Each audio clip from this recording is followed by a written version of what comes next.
பதவிக்காலம் முடிஞ்சு போன நம்ம தமிழ்நாட்டு ஆளுநர் ஆர்.என். ரவி அவர்கள் இப்போ நான் சுதந்திர தின விழாவுக்கு தேநீர் விருந்து அளிக்க போறேன் அப்படின்னு சொல்லி எல்லாருக்கும் லெட்டர் அனுப்பியிருந்தாரு. ஆனா மாநில சுயாட்சிக்கும் அரசியலமைப்பு சட்டத்துக்கும் எதிராக நடந்துக்கிற உங்களுடைய தேநீர் விருந்துல நாங்க கலந்துக்க மாட்டோம் அப்படின்னு சொல்லி திமுகவுடைய கூட்டணி கட்சிகள் எல்லாருமே ஒரு சேர மறுத்திருக்கிறாங்க. இதோட சேர்த்து இன்னைக்கு திமுக சார்பில் இருந்து யாரும் கலந்துக்க மாட்டாங்க அப்படின்னு சொல்லி திமுகவுடைய ஆர்.எஸ். பாரதி அவர்கள் அறிவிச்சிருக்கிறாரு. அதே சமயம் அதிமுக இந்த தேநீர் விருந்துல கலந்துக்கும் அப்படின்னு சொல்லி அறிவிச்சிருக்காங்க. அதிமுக தரப்புல இருந்து முன்னாள் அமைச்சர்களான ஜெயக்குமார் மற்றும் பெஞ்சமின் ஆகியோர் கலந்துக்குவாங்க அப்படின்னு சொல்லி அதிமுக சார்பில் அறிவிக்கப்பட்டிருக்கு. இந்த நிகழ்வை திமுகவும் திமுக கூட்டணி கட்சிகளும் புறக்கணிக்கிறதும் அதிமுக அதுல கலந்துக்கிறதும் இப்போ பேசு பொருளா மாறி இருக்கு. ஒவ்வொரு வருஷமும் சுதந்திர தின விழா அப்போ ஆளுநர் தரப்புல இருந்து எல்லா கட்சிகளுக்கும் தேநீர் விருந்து அளிக்கிறது அப்படிங்கிறது ஒரு வழக்கமாவே இருந்துட்டு வருது. அதன்படிதான் இந்த வருஷமும் தேநீர் விருந்து அளிக்கிறதுக்காக அவரு பல்வேறு கட்சியினர்களுக்கும் அழைப்பு விடுத்திருந்தாரு. ஆனா நாங்களா கலந்துக்க மாட்டோம் அப்படின்னு சொல்லி திமுக கூட்டணியில இருந்து ஒவ்வொரு கட்சியும் அறிவிச்சிருந்தாங்க. முதல்ல காங்கிரஸ் என்ன சொல்றாங்கன்னா, கடந்த 70 வருஷத்துல இல்லாத அளவுக்கு நரேந்திர மோடியோட ஆட்சி காலத்துல ஆளுநர்களோட செயல்பாடுகள் கட்சி அரசியல் சார்ந்து இருக்கிறதால மக்களாட்சியோட மாண்புகள் சீர்குலைக்கப்படுகிறது. அந்த வகையில தமிழ்நாட்டுடைய ஆளுநரா பதவியேற்ற நாள்ல இருந்து தமிழ்நாட்டோட நலனுக்கும் மக்களால் தேர்ந்தெடுக்கப்பட்ட அரசுக்கு எதிராக மட்டும்தான் தமிழ்நாடு ஆளுநர் ஆர்.என். ரவி அவர்கள் செயல்பட்டு இருக்காரு. மேலும் துணைவேந்தர்களை நியமிப்பதில் முட்டுக்கட்ட போடுறது, பதவிகாலம் முடிஞ்சாலும் அந்த பதவியில தொடர்வது அப்படின்னு பல்வேறு காரணங்களுக்காக இந்த தேநீர் விருந்தை நாங்க புறக்கணிக்கிறோம் அப்படின்னு சொல்லியிருக்காங்க. விசிக தலைவர் தொல் திருமாவளவன் அவர்கள் விசிகாவுக்கு ஆளுநர் அழைப்பு கொடுத்ததுக்கு நன்றி, ஆனாலும் ஆளுநரோட தொடர் தமிழ்நாடு விரோத நடவடிக்கைகள் காரணமா இந்த நிகழ்வை நாங்க புறக்கணிக்கிறோம் அப்படின்னு சொல்லியிருக்காரு. இது தொடர்பாக இந்திய கம்யூனிஸ்ட் கட்சி என்ன சொல்லியிருக்காங்கன்னா, தற்போதைய ஆளுநர் பொறுப்பில் இருக்கிற ஆர்.என். ரவி ஆளுநரா பதவி ஏற்றுக்கிட்ட நாள்ல இருந்து மக்கள் உணர்வுக்கு எதிராகவும் ஜனநாயக முறைகளை நிராகரித்தும் அதிகார அத்துமீறலில் ஈடுபட்டு இருக்கிறாரு. அவருடைய அத்துமீறல் நடவடிக்கைகளை எதிர்த்து தமிழ்நாட்டில் உள்ள ஜனநாயக சக்திகள் தொடர்ந்து தீவிரமா போராட்டம் நடத்திட்டு வராங்க. தமிழ்நாடு சட்டப்பேரவையில் நிறைவேற்றப்படுற தீர்மானங்களும் சட்ட மசோதாக்களும் உரிய முறையில் ஏற்கப்படாம மக்களாட்சி மாண்புக்கும் மரபுக்கும் எதிராக செயல்பட்டு வராரு.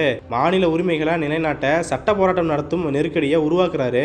அறிவுத்துறையில திறன்மிக்க இளைய தலைமுறையை உருவாக்கும் முயற்சிகளை சிதைக்கும் முறையில் பல்கலைக்கழகங்கள்ல துணைவேந்தர்களை நியமிக்க தடை ஏற்படுத்திட்டு இருக்காரு அப்படின்னு சொல்லியிருக்காங்க. அடுத்து மார்க்சிஸ்ட் கம்யூனிஸ்ட் கட்சி என்ன சொல்லியிருக்காங்கன்னா, கூட்டாட்சியையும் அரசியலமைப்பையும் மதிக்காத ஆணவ போக்கு கொண்ட ஆளுநர் ஆர்.என். ரவி அவர்கள் இந்த ஆளுநர் பதவியில நீடிக்கிறதே இழுக்கு அப்படின்னு நினைச்சிட்டு இருக்கிற சமயத்துல அவர் கூட தேநீர் விருந்து அப்படிங்கிற பேச்சுக்கே இங்க இடமில்ல.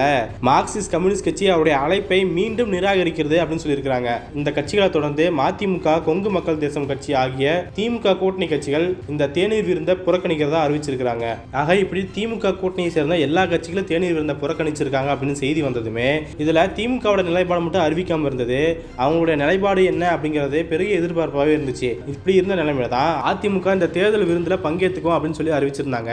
முன்னாள் அமைச்சர்களான ஜெயக்குமார் மற்றும் பெஞ்சமின் ஆகியோர் இந்த தேநீர் விருந்துல பங்கு பெறுவார்கள் அப்படின்னு சொல்லி அறிவிச்சிருந்தாங்க. இதை தொடர்ந்து தான் ஆளுநர் ஆர்.என். ரவியின் தேநீர் விருந்துல திமுக சார்பா யாரும் பங்கேற்றுக்க மாட்டாங்க அப்படின்னு சொல்லி திமுகவுடைய அமைப்பு செயலாளரான ஆர்.எஸ். பாரதி அவர்கள் அறிவிச்சிருக்கிறாரு. மேலும் அரசு சார்பா பங்கேற்பது பத்தி மாலை முதலமைச்சர் அறிவிப்பாரு அப்படின்னு சொல்லியிருக்கிறாரு. ஆக கட்சிகள் முன்னாடி குறிப்பிட்ட மாதிரி தொடர்ந்து தமிழ்நாட்டுக்கு விரோதமான போக்குலையும், தமிழ்நாடு கல்வியில வளர்ச்சி அடையல, கல்ச்சரை ஒழிச்சிட்டாங்க, சுதந்திர வீரர்களை யாரும் கொண்டாடுறதில்ல அப்படின்னு சொல்லி தொடர்ந்து அபாண்டமான குற்றச்சாட்டுகள் முன் வச்சிட்டு இருந்தாரு. அதுக்கு மேல சனாதன கருத்துக்களை தூக்கி பிடிக்கிறது, வள்ளலார் மற்றும் வைகுண்டர் ஐயா போன்ற தொடர்ந்து சனாதனத்தை எதிர்த்துட்டு வந்தவங்களையே சனாதனவாதிகள், இவங்க சனாதனத்தின் உச்ச நட்சத்திரம் அப்படின்லாம் பேசிட்டு இருந்தாரு. மேலும் நீட்டுக்கு தொடர்ந்து ஆதரவு தெரிவிக்கிறது, நீட் எப்பங்க கேன்சல் பண்ணுவீங்க அப்படின்னு சொல்லி ஒரு பெற்றோர் கேள்வி இருக்கும்போது நானா இருந்தா அதை கேன்சல் பண்ண மாட்டாங்க அப்படின்னு சொல்லி ஆணவமா பேசுறது அப்படின்னு தமிழ்நாட்டு மக்கள் மத்தியில ஆளுநர் ஆர்.என். ரவி அவர்கள் தொடர்ந்து கோபத்தை மட்டுமே தான் சம்பாதிச்சிட்டு வந்தாரு. மேலும் புரோட்டோகால் படி அரசு தயாரிச்சு கொடுக்கிற ஆளுநர் உரைய ஆளுநர் தான் படிக்கணும்,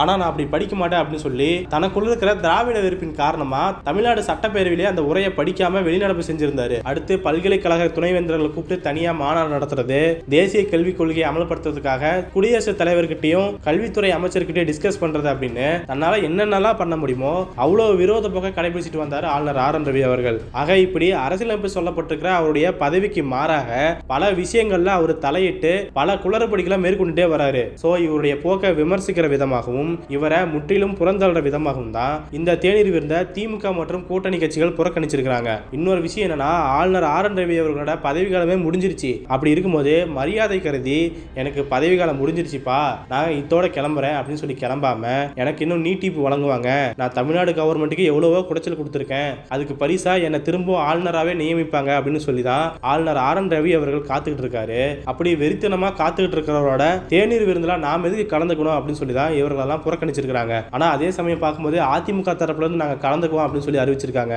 இது விமர்சனமா மாறிட்டு வருது. அண்ணா திராவிட முன்னேற்ற கழகம்னு பேர் வச்சிருக்கீங்க. அவர் திராவிடத்தை எவ்வளவு கீழ்த்தரமா விமர்சிச்சு பேசியிருக்கிறாரு, அதெல்லாம் உங்களுக்கு தெரியலையா?